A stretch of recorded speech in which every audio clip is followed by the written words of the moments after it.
Oi, eu sou a Ana, enfermeira obstetra, e hoje estou aqui com Gabi, médica, ginecologista e obstetra, Ju, médica, pediatra e neonatologista. Vamos começar mais um Grávida e Agora. E vamos dar início então à parte 3 do nosso assunto, que é o papel de cada profissional na assistência ao parto. E agora eu passo a palavra para a Gabi, para ela contar pra gente como é que funciona, o que é que o médico obstetra faz, como que é o acompanhamento dela desde que a mulher chega a primeira vez numa consulta de pré-natal até o momento do parto e o pós-parto. Na verdade, o meu acompanhamento muitas vezes não se resume só ao pré-natal e parto, pós-parto. Muitas vezes essa mulher que tem me visto, por exemplo, nas redes sociais, ou me conheceu, ou foi indicação de alguém, ela vai na consulta pré-concepcional. Então, quando ela pensa em, quero engravidar, ou mesmo quando ela pensa em postergar o momento de engravidar, ela passa comigo. E a gente conversa sobre o momento ideal, o momento de vida dela, justamente para pensar e dar as informações para ela, pensar se aquele é o momento ideal para ela. E também situar um pouco a pessoa de que ter filho não é só oba-oba, que às vezes a pessoa acha que é só igual ter uma boneca. É zero oba-oba. Zero oba-oba, exatamente. Mas você acha que a maior parte das pacientes, elas chegam nesse momento antes ou já gestantes? Existem ciclos. Eu tenho muitas pacientes que chegam antes, que chegam já para se programar. Você tem percebido que está aumentando? Interessante, né? Eu tenho que chegava já percebido, gestante pra você. Não, eu tenho percebido que essa parte do pré-concepcional tem chegado mais. Que bom. Tá? De mulheres que, melhor, são né? indicadas. Muito, muito melhor. Sabe? Mulheres que eu olho para elas e penso, tá, tudo bem, que tipo... a gente tenta trabalhar muito com a prevenção, né? Sim. Idealmente primária. Mas é difícil às vezes. A mulher já chega numa situação de saúde comprometida, muitas vezes. A mulher chega sem um diagnóstico de hipertensão, eu meço a pressão dela, ela tá 15/9, eu falo, nossa, mas já mediu a pressão alguma vez? Não, nunca medi. Então, sou eu que muitas vezes vou falar para ela, você vai fazer um mapa pressórico, você vai fazer um ecocardio, você vai agendar. Então, tudo isso para mim é muito importante, porque quanto melhor de saúde ela estiver, melhor para mim e pra Ana no parto. E para você também com o bebê. Sim, e pra ela também, pra todo mundo. Para ela, para todo mundo. Então, é importante essa consulta pré-concepcional, que vem aumentando no meu caso. Claro que eu recebo pacientes eu já recebi paciente com 40 semanas e 6 dias, que eu acompanhei basicamente o parto. Mas o melhor é que a gente tem, assim, essa paciente que... Consegue ter mais controle, daquela situação. Completamente. Toda, né? E orientar essa mulher. Porque quando eu vejo que quando a gente recebe uma paciente mais pra frente, às vezes o médico que acompanhava ela anteriormente não deu um diagnóstico de diabetes, não pediu os exames que eram necessários para diagnosticar determinadas doenças. E isso compromete muito a qualidade do pré-natal. E o resultado, que é o bebê. Muitas vezes. Tem situações que eu falo que a gente está trocando o pneu com o carro andando, sabe? Porque não tem como parar. O pré-natal fala, gente, vamos estacionar aqui, que a gente precisa corrigir isso aqui dessa mulher. Não, a gente tem 10 meses, quando muito, para trazer essa mulher de volta para uma condição de saúde, ou trazer saúde o máximo possível para essa mulher, para a gente ter um bebê que nasça bem, que nasça sem sequelas ou com peso adequado, que ele consiga o potencial biológico dele, nossa, no ápice, melhor. Então, o melhor é quando essa mulher passa assim comigo. Agora, existem mulheres que já estão grávidas e que buscam porque querem ter uma assistência humanizada, ou ainda mulheres que estão saindo da assistência ainda, né? à procura. À procura de um profissional que faça sentido. Que faça sentido. Conta um pouco, Gabi, como que é quando elas vêm de outro médico, assim. Qual que é a tua percepção? O que que pega, assim, que você fala, cara, é isso aqui que elas vêm buscar, sabe? A maior parte das mulheres que vêm de outro médico já vinha fazendo pré-natal, ou elas já tiveram um parto com esse médico e não foi satisfatório, ou ainda elas percebem não vai rolar, né? Que não vai rolar o parto do jeito que ela deseja, tá? E quando eu falo parto do jeito que ela deseja, não necessariamente é um parto vaginal, sabe? Mas é um parto, às vezes, respeitoso. É que o parto dela ela tenha assistência, que ela possa esperar se ela não ganha tiver... um epísio sem querer. Uma episiotomia, que é o corte na vagina. Então, ela vai percebendo que esses assuntos são muito frágeis na linguagem daquele médico que ela tá. Eu percebo, elas falam isso pra mim também, quando elas passam no pré-natal. Ela chega e fala, olha, o que o senhor pensa de episiotomia? Aí se precisar, eu tenho que fazer. Se precisar, tem que fazer, Eles porque falam, né? salva a vida do bebê. É. E isso, na verdade, assim, não é que é uma Eu vou mentira. ver na hora. Se você vai ver na hora, tem que ver na hora. Isso não é que é uma... Na hora já era, né? Não é que é uma mentira. Muitas vezes aquele médico que tá falando isso, ele acredita nisso, porque ele foi ensinado desse jeito. Agora, é difícil você se desconstruir dentro daquilo que você já aprendeu, daquilo que você veio fazendo durante anos e se desconstruir em relação a isso, né? Você acredita que aquilo salvou a vida de, sei lá, X bebês que você já teve e não é isso, né? A maior parte das vezes não foi isso que salvou a vida. Aliás, não foi isso que salvou a vida do bebê. É muito outra coisa, porque isso na verdade, mutilação, né? Eu realmente não consigo falar de outra forma que não seja que episiotomia é uma mutilação genital. Pra mim, não dá.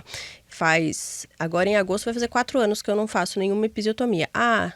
Mas você já teve algum bebê que nasceu mal porque você não fez episiotomia? Não, porque quando a gente tem um bebê que a gente precisa que nasça rápido, a gente precisa fazer um vácuo extrator ou um fórceps, se for vaginal. A episiotomia não ajuda em nada. Em nada.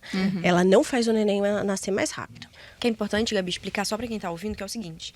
Quando a gente pensa em um bebê que tem que nascer mais rápido, né? As pessoas, quando fazem epísio, têm aquela ideia de, eu vou cortar o períneo, então, porque daí vai soltar e o bebê vai nascer. Só que a real é que quando o bebê ele tá impactado ali, o que tá impactado não é a cabeça no tecido vaginal, é o ombro na pelve. Então, de nada você vai adiantar fazer um corte ali na vagina, porque é o ombro que tá impactado ali em cima. Então, você tem que fazer alguma mudança óssea, né? Você tem que mudar aquela pelve para que tenha uma movimentação pélvica e aí aquele ombrinho vai conseguir sair. Exato. Então, né? Exato. Então, é isso que é tão difícil pra gente, porque o médico, ele não é ensinado da fisiologia do parto desse jeito. Não é. A gente sabe assim, eu vim saber de como a pelve funciona.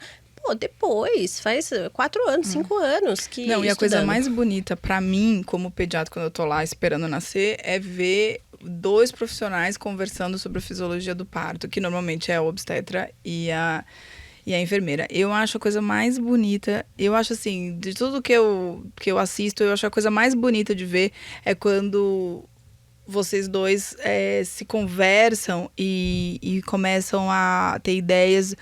Vamos fazer assim? Não, vamos virar assim? Não, acho que dessa posição vai ser melhor. Ou seja, os 2 profissionais estão entendendo exatamente o que está acontecendo naquele trabalho de parto, estão pensando em maneiras de solucionar o problema ou não juntos. Então, além de ser bonito de ver cientificamente falando, né? Nossa, eles estão entendendo que eu não entendo nada. Então, eu fico assim, nossa, eles estão entendendo aqui um negócio que eu não estou entendendo nada, mas estou esperando acontecer. E ver uma sincronia em como resolver. Isso, pra mim, é assim, eu acho uma das coisas de verdade, assim, mais bonitas de se ver, que eu só vi depois que eu comecei a trabalhar na humanização. Porque isso com médico tradicional não existe. E vou complementar você. Não existe. Sabe o que é mais bonito ainda? Quando você vê um profissional, e aí falando dela, de obstetras, especificamente dela, é quando você vê um profissional ali que não é por ele. Ele não tá fazendo por ele. Ele não tá fazendo pra saber se vai nascer mais rápido, mais devagar. Ele tá fazendo, é pra mulher, entende? Eu acho que isso é uma coisa... Uma vez eu falei pra ela, e vou aqui puxar um saco, né? Mas é muito bonitinho, assim. Ver a Gabi sentada ali, sabe? Às vezes a mulher, ela opta por ir pra banqueta, né? Aquele banquinho que ela senta. E a Gabi ali, assim, com a mãozinha sentada em cima da perna, assim, olhando, só olhando, assim, sabe? Sem pressa, sabe? Sem correria, sem nada. Ela tá esperando, sabe? Tipo, Mas e o eu quanto é acho, difícil Ana, pra um mas médico. eu acho que a Nossa. pessoa, eu acho que não é que é tão difícil, eu acho que a pessoa só consegue fazer isso quando ela tem o conhecimento necessário pra poder fazer isso. Porque eu acho que realmente é isso que a Gabi falou, a gente sai... Eu sempre vi... É engraçado isso, porque quando eu comecei a faculdade eu queria fazer obstetrícia. E depois eu parei porque eu falei assim, isso aqui é muito rudimentar, cara. Isso aqui pra mim não dá, entendeu? Eu quero fazer ciência, eu não aguento isso aqui. Não sei, acho que tá... Porque você não sabe mesmo. Não, eu concordo com isso. Mas eu acho que o jeito de vocês ensinar tá sabem, errado. Sim, quem sim. faz humanização, as pessoas que eu já trabalhei, que eu já vi, hoje eu bato o olho e falo, cara, esses 2 eu não tô sabendo nada do que eles estão fazendo. Ou eu olho e falo, esses 2 estão manjando tudo. E aí, o que acontece pra mim? Como eu vou ficar com o BO se nascer ruim, quem vai ter que resolver sou eu. Então, assim, eu me acalma. Então, pra mim, é bonito de ver. Que me dá uma calma, uma paz. Eu falo assim, beleza, meu. Eu não sei o que tá acontecendo, mas eles sabem. Agora, quando você olha e fala assim, nossa, meu, esses dois não... Sabe? Desesperador, Sabe? né? Você Deve ser você tipo saca, assim, né? sim. Você fala, meu, não dá pra trabalhar com essa Sim. galera, porque essa galera não sabe o que tá fazendo. E aí, vai dar ruim. E vou ter que eu resolver esse problema, né? Assim, eu vou ter que arcar com com uma coisa. E você tá vendo... E aquilo começa a te angustiar. Porque, bom, se eles não sabem o que tá acontecendo, como que eles vão resolver, né? Sim. E você entender que a obstetrícia tem uma parte científica muito grande.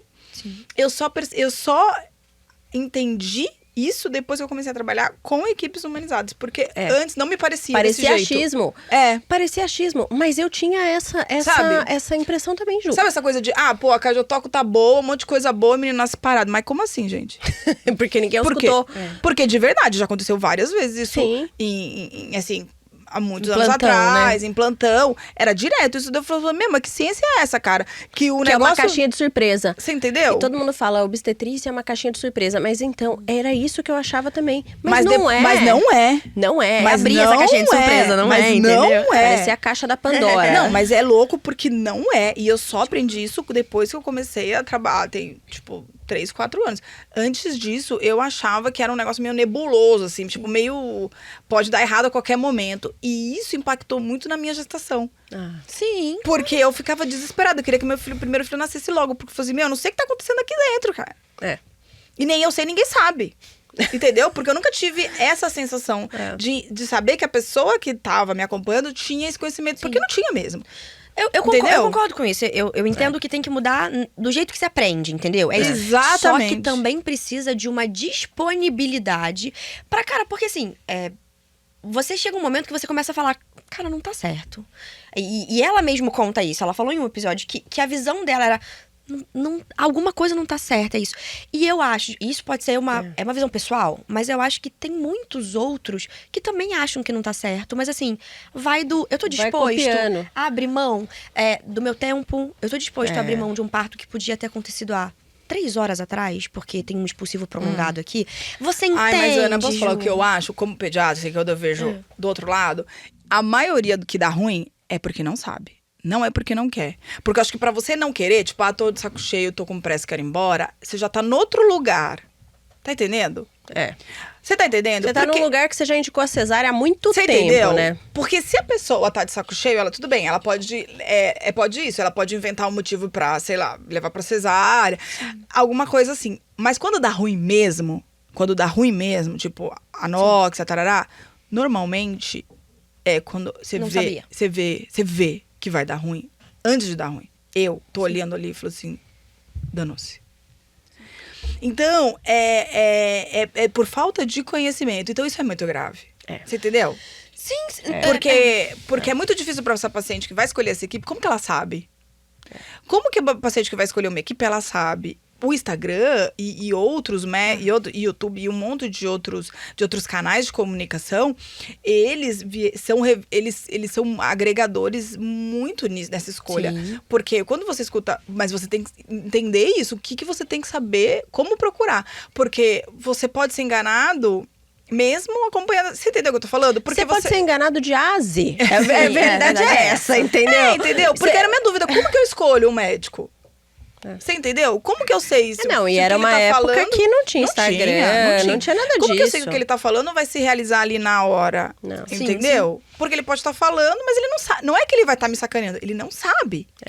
Não, eu consigo entender, eu preciso de um pouco mais de tempo pra pensar sobre isso, sabe? Mas aí que vem aquela listinha, né? Claro, hoje em dia, eu acho que, cara, a internet ajudou muito, a rede social ajudou muito. Porque você tem os detalhes, tem o pulo do gato, sabe? Porque, sei lá, dizer que é humanizado, dizer que assiste parto normal, qualquer um pode falar.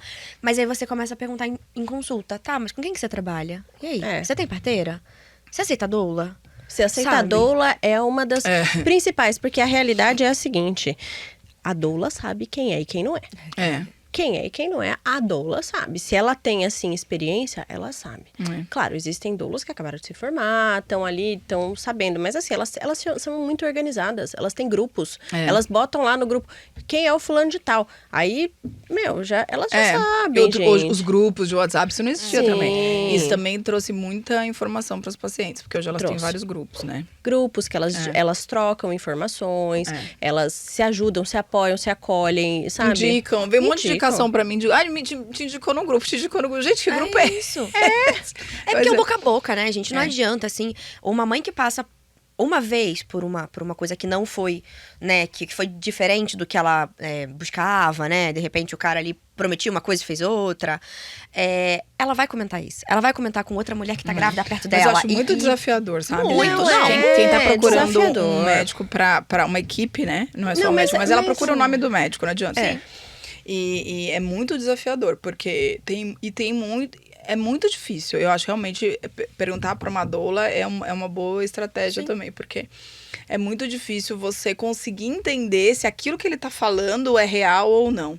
Porque tem muitos que falam e pode ter, às vezes tem muito seguidor e não funciona assim. Tem muitas questões, né? Aí eu acho assim, eu não sei, vocês já devem ter recebido, talvez, a Ju na área dela, uma situação que a pessoa manda um direct pra você e fala assim, quer saber se aquilo tá certo ou tá errado. Existem coisas que você, difícil, óbvio, né? que você sabe que tá errado.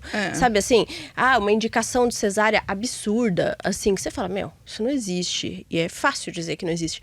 Mas existem circunstâncias que não dá, que é do feeling daquela pessoa, daquele momento que é uma emergência, e aquela coisa, a pessoa às vezes indica cesárea, sei lá, tem gente que parece que quer que o bebê nasça mal pra provar que aquela cesárea precisava mesmo. E não é isso, né? O objetivo não é esse, é tentar fazer nascer o melhor possível. E isso é difícil para também a gente que tá botando nossa cara ali nas redes sociais, né? Porque tem gente que adora a gente, mas tem gente que às vezes não gosta tanto, sabe? Às vezes... se não gosta, não devia estar ali também, né? Não devia. Não, claro que não, mas existem os haters pra tudo, né?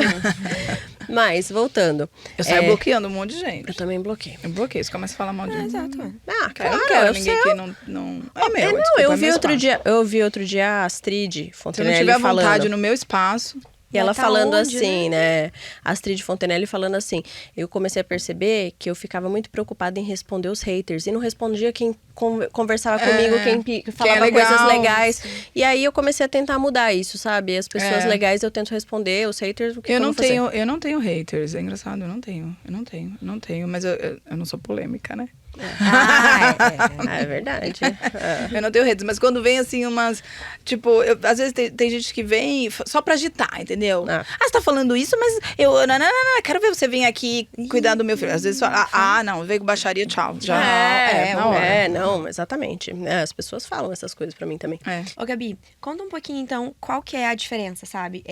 Qual que é o foco da tua consulta de pré-natal?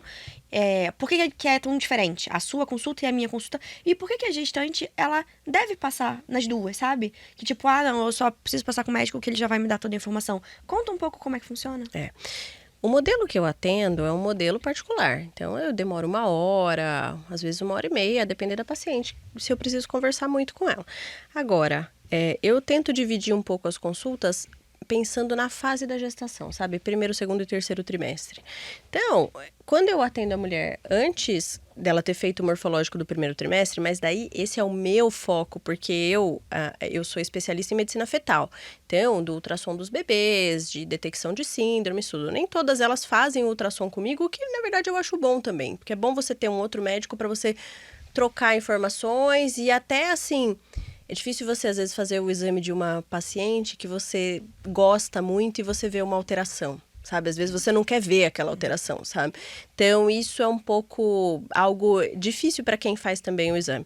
Então, eu gosto de dar muita informação visando a prevenção. Então, o que eu falo muito para paciente? Eu falo, olha, antes do morfológico do 1º trimestre, eu explico tudo, falo o quanto aquele exame é o mais importante daquela gestação, porque ela vai ver risco de síndromes.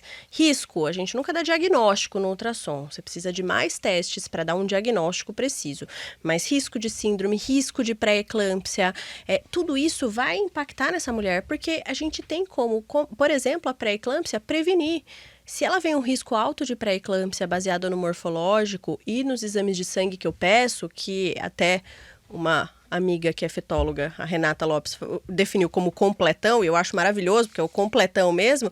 Pô, se ela fez o completão e veio um risco alto de pré-eclâmpsia, eu tenho que entrar com AS para essa mulher até 16 semanas, porque eu sei que isso reduz drasticamente o risco dela de ter pré-eclâmpsia. Pô, Ju, se falassem para você isso, sabe? Sim. Você não ia falar, pelo amor de Deus, quanto de prematuridade a pré-eclâmpsia, que a pressão alta na gestação não causa, quanto que eu tô ajudando essa mulher a prevenir tantas outras situações. E assim, o pré-natal em si, ele é um pouco assim... na minha cabeça, muito dividido em trimestres e tudo aquilo que eu vou perguntar, tudo aquilo que eu vou fazer, mas eu gosto muito quando tem situações mais desafiadoras. Eu faço muito a parte também de colo do útero. Então, risco de prematuridade, indico cerclagem, faço as cerclagens, até de colegas nossos que às vezes não estão habituados, eu faço. Então, eu gosto muito dessa parte que eu acho desafiadora. Existe, claro, aquele risco de, tem um risco, ainda mais cerclagens de emergência, que a mulher não tem aquele diagnóstico, é a primeira gestação, existe um risco ali de dar errado, tudo. Mas eu gosto, assim, de fazer, particularmente, assim, eu acho desafiador e eu vou bem nisso. A gente tem bons resultados com essas mulheres que fazem esses procedimentos com a gente. Então, para mim, isso é muito satisfatório, sabe? Óbvio que existe ali, 90% do pré-natal, gente, é assim... São protocolos que a gente segue. Ministério da Saúde. Temos que seguir, né? Qualquer pessoa poderia fazer um pré-natal, entendeu? Qualquer profissional da saúde poderia assistir um pré-natal. Não bom, talvez. Não bom, talvez, mas é por isso. Porque se você não sabe aquilo que você está buscando, você não faz, sabe? Porque saiu do arroz com feijão, as pessoas às vezes ignoram, sabe? Então, é fácil fazer um pré-natal, assim... mediano e tal, mas assim... Você diz isso de tanto protocolo que tem que seguir, é isso? De tanto protocolo que tem que seguir, de tanto exame que você tem Acaba que fazer. ficando meio, assim, o básico, a orientação é que pelo menos o básico seja feito por todo mundo, é isso, né? Exato, pra garantir que... Só que agora, quando que você vai descobrir determinadas coisas? Quando você olha. E aí é o seguinte, né? Muitas pessoas dentro da humanização falam muito mal, assim, de ultrassom. Ai, nossa, fez muito ultrassom. Ai, mas não sei o quê. Se você pede muito ultrassom, mas você não sabe o que você está querendo ver, é realmente muito ruim. Ou se você pede muito ultrassom e não fala para a paciente, olha, eu quero que você siga sempre com o mesmo ultrassonografista, se você não faz isso, meu amor, você não sabe o que você está pedindo. Gente, eu adorava fazer ultrassom. Acho que toda gestante gosta. Toda gestante gosta. Toda gestante gosta. Traz uma tranquilidade, traz uma calma, é um momento gostoso, um momento que você tá vendo seu filho. É tão legal. Não, e os morfológicos, você vai um pouco estressada, né? Pensando, ai meu Deus, hoje vai ser um pouco mais importante, não sei o quê. Se ela sabe o que vai ser visto, se explicaram pra ela, ela já vai tranquila. E aí, assim, né, já ouvi até críticas de pessoas, assim, da humanização contra mim, porque tem o ultrassom no consultório, né.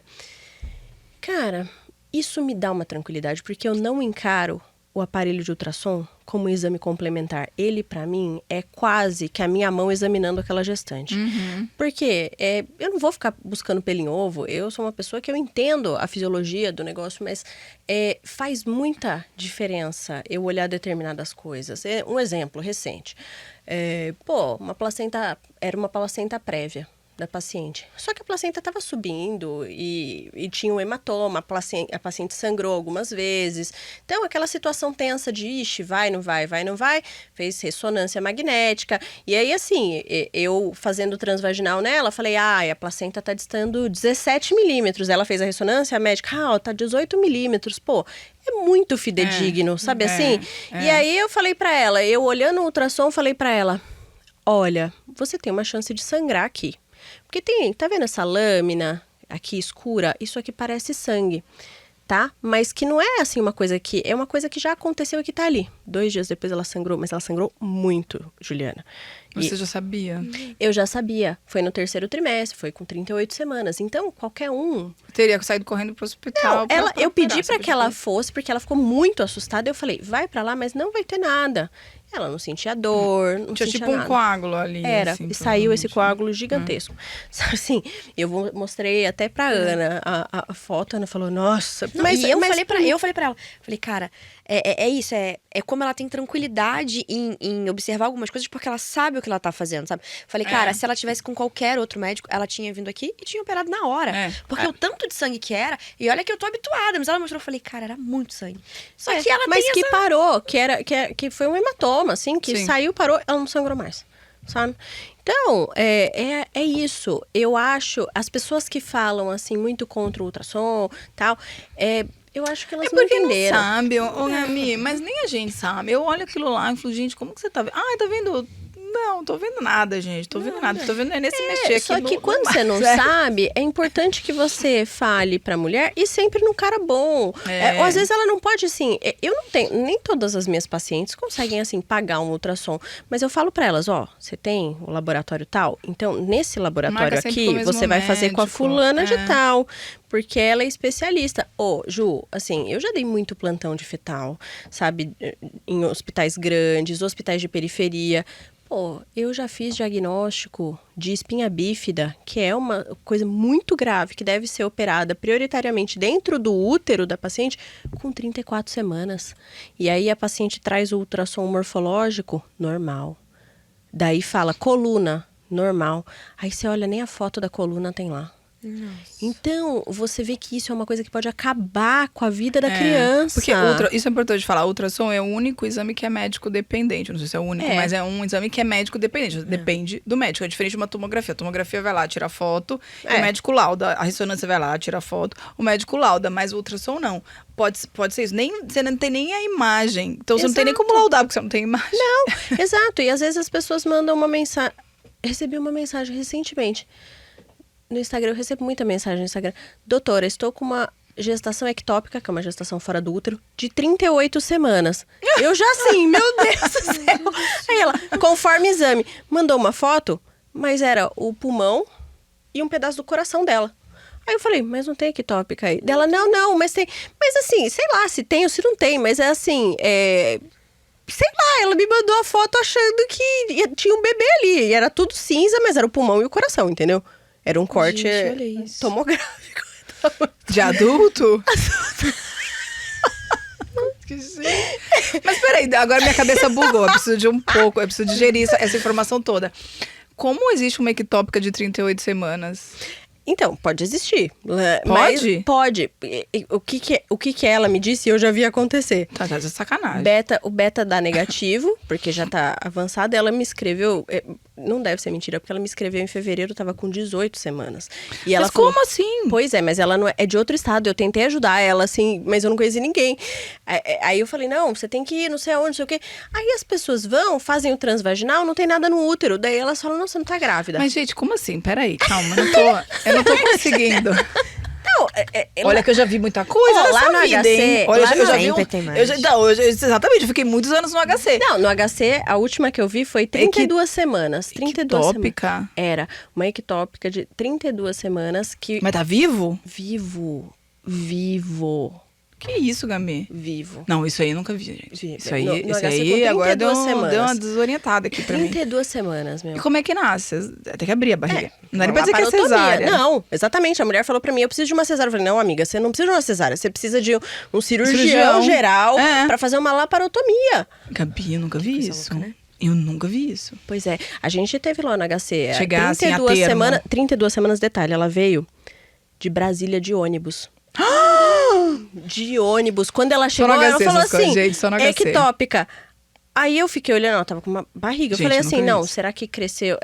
Eu fiquei pensando, Não, será dá uma que tem bugada, um né? bebê? Dá uma Essa bugada. Você fala aqui, mas Aí, tá quando onde, você gente? olha, quando você olha, passei o transvaginal, o útero, e ela Vazio. sangrava, vazio. Aí a ectópica, assim, intestino, bexiga, útero por fora, a placenta pregada lá fora. Pregada onde, gente? Pregada No útero por fora? Você tá brincando? Não. Não, eu tô chocada. Exato. Não, e aí, assim, tinha um pouquinho de líquido. E aí depois parece que ela sentiu uma pouquinho. dor. Imagina esse dor, bebê não sei se o quê. mexendo no meio do Das alças, intestino. das alças. Aí fizeram a cesárea, porque daí eles acho ficaram que com eu precisava ter medo. ficado um pouquinho mais lá no HC. Porque eu achei, realmente, já tinha visto de tudo. Não, aí eles ficaram com medo porque assim, né, falaram assim, tinha um pouco de líquido, mas falaram assim, mas será que já foi normal esse líquido? Porque a bolsa por fora, né, a bolsa perdida Sim, ali na... lá, né? Lá, exato.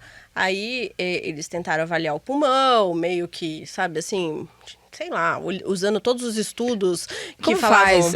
Tomo? Não, pelo ultrassom. Bom, como é que faz isso, por exemplo, se tivesse numa situação melhor e acompanhado? Como que faz? Não deixa chegar até ali, né? Interrompe antes? Interrompe? Antes. Interrompe? Sim, porque assim, pensa uma coisa. Imagina o risco que é pra essa mulher. Porque essa mulher é uma mulher que, assim, a qualquer momento essa gestação pode romper, né? E aí? Ela sangrar. Morre. Morre mesmo. Sangramento maciço. Então, assim... Porque vai sangrar o quê ali? Tô perdida na anatomia da aqui. placenta... Imagina O que a que vai placenta. romper, exatamente? Imagina a placenta, assim. A Não, horta, outra a coisa. cava... Depende, se ela A se artéria umbilical. se entrar O que em que um tá? desses vasos grandes É. e, sei lá, tiver um sangramento, mesma coisa. A placenta, ela é um órgão que ela vai, assim, entre aspas, corroendo a parede para chegar Sim. dentro do útero, para Se chegar nos filtrando, vasos né? Vamos dizer, grandes, se né? filtrando. Exato, para chegar nos vasos mais gordinhos para ela se alimentar. Uhum. Imagina isso. No meio do seu abdômen, tentando entrar por fora. Deve ter grudado em alça e tudo mais. Exato. Não, cirurgia é difícil, coisa tensa. Gabi do céu. Não, tem umas coisas assim. Então, assim, você não deixa chegar até lá, sabe? Tá. Óbvio, já teve lá no HC também uma de 18 semanas que não quis interromper. E aí foi aquela coisa, tipo, putz, vamos acompanhar tal. Mas ela tem direito à interrupção por um risco De vida. materno, risco de morte, né? É.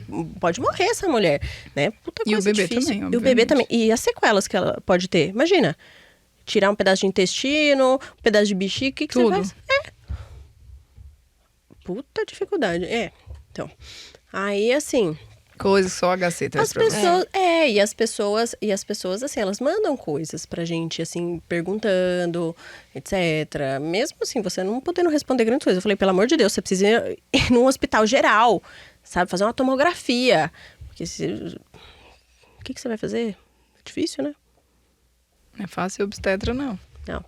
Agora, então eu divido ali entre os trimestres e Tá. o basicão, gente... se faz, entendeu? Eu peço, eu olho e tal.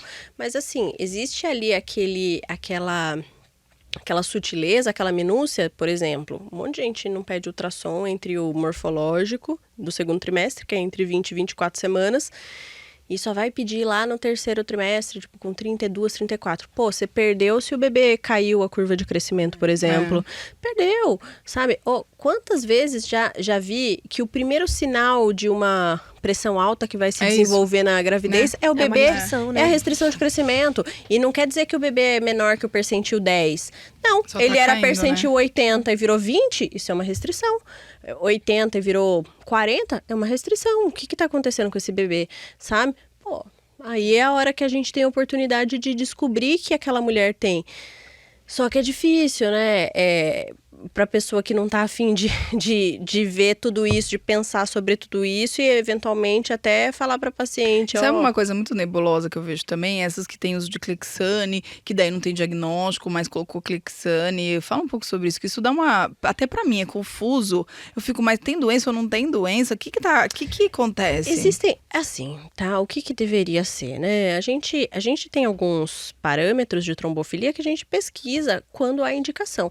Por exemplo, tá? Ana, uma mulher jovem, sem Você tem? comorbidades. Não. Sem Ela vai contar a comorbidades, sem comorbidades, mas que é ligeiramente neurótica, que ontem mesmo falou assim, o dia que eu engravidar, antes de eu engravidar, eu quero pesquisar todas as trombofilias. É sério, gente. Pra é sério, não é? quê? Sabe Tá assim? nessa agora. Não, eu vou engravidar mais Terapia, tarde. Não, mano. eu vou engravidar mais tarde, assim, sabe? Eu terapia. vou engravidar mais tarde. Terapia Bem mais tarde, urgente. entendeu? É, Então, terapia. assim, eu vou ter que fazer uma terapia até lá? Vou. Mas no momento a minha vontade é essa. Pesquisa tudo que você tiver que puder pesquisar. Ah, mas eu devo. Não, aí essa parte é dela, realmente eu não sei o que ela deve, o que ela não deve. Mas eu gostaria. Então, sabe? mas é que assim, a maior parte dos abortamentos acontece por um defeitinho genético, tudo 70%. Daí eu tô pesquisando uma coisa assim que... Tá, o que vai fazer de diferença? Bom, mas tudo bem. Você pode ter um abortamento e pesquisar. Se você tem... Ou, por exemplo... já tive uma paciente que chegou tardiamente pra mim e que o bebê, assim, ó, pequeno. E eu falei, Jesus, o que tá acontecendo com esse bebê? Sabe? Já chegou mais tarde. Aí eu falei, viu, você tem algum problema de saúde na sua família? Você não me falou nada. Ela, não, minha mãe faleceu de Covid, nananana. Daí eu falei assim, não, seu irmão, você tem irmão? Tenho. Ah, meu irmão teve 2 AVCs ano passado, com 35 anos. Falei, qual trombofilia seu irmão tem? Ah, tem tal e tal. Pô, ela passou no primeiro médico dela e o médico nem pensou sobre a possibilidade, sabe? E o bebê é muito restrito. Detalhe, um bebê que nasceu com 2,2 kg, 300, em um mês estava com 4 quilos. No peito, só no peito.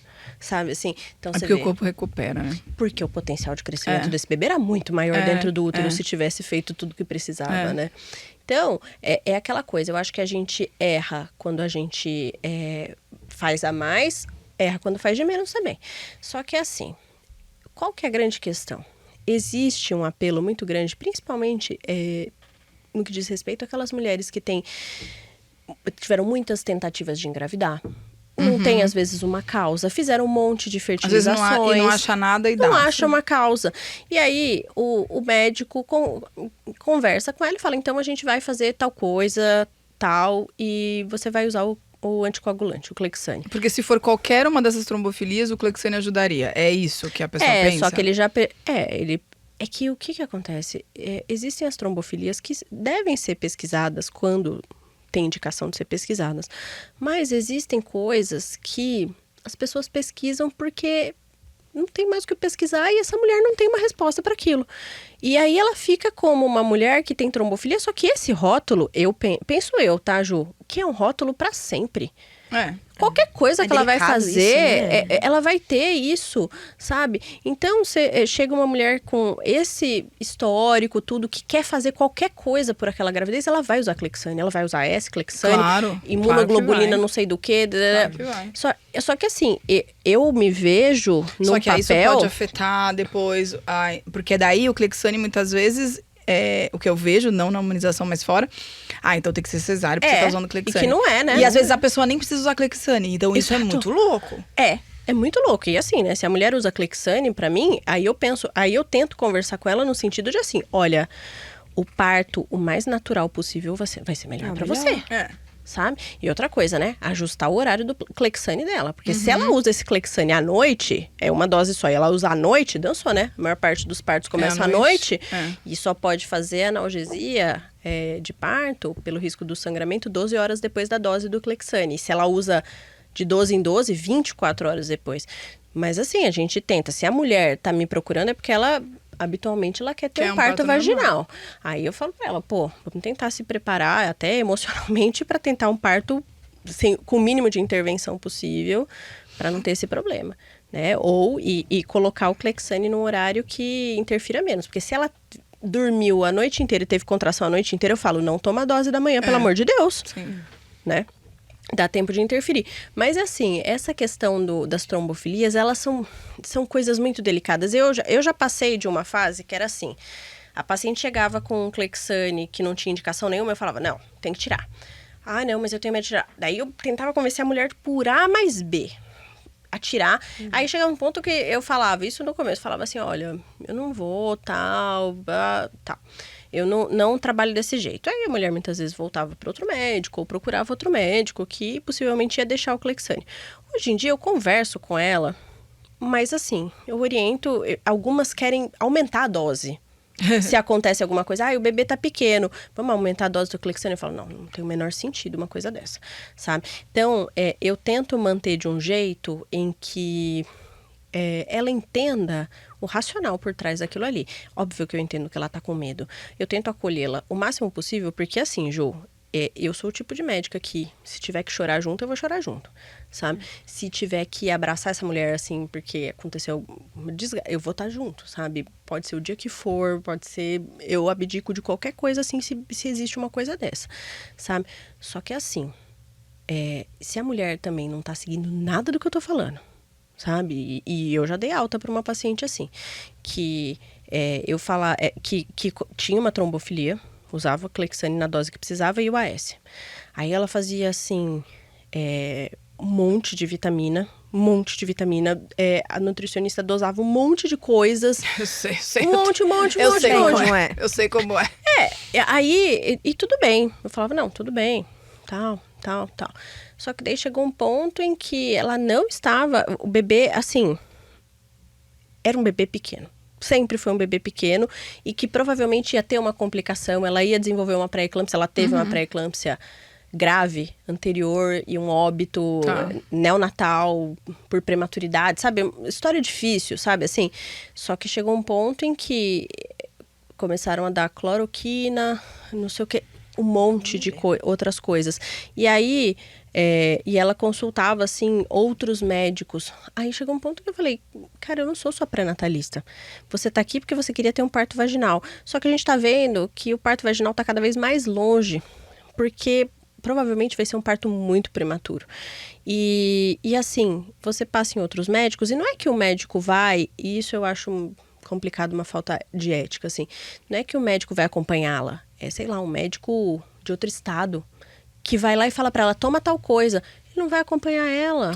E ele nem me liga pra falar, viu, colega, quero discutir um caso com você, a fulana me procurou, e eu acho isso e aquilo. Porque daí eu poderia falar, não, eu não acredito nisso, ou me manda aí os estudos, me fala. Não, o cara passa e a mulher acredita, óbvio que ela acredita. Ela quer uma solução pro problema dela. Sim. Ela tá angustiada. Só que eu também não sou, como um profissional, obrigada a aceitar tudo isso, né? Eu tô cuidando de uma coisa, só que não fui eu que botei remédio nenhum naquilo, sabe? E as complicações que ela pode ter usando coisas que não são necessárias? Sim. E ninguém olha pra isso, né? Gabi, a gente conseguiu, acho que fala bastante de pré-natal. Acho que a gente faz um outro dia pra falar especificamente de parto, porque acho que você tem bastante conteúdo pra gente conversar.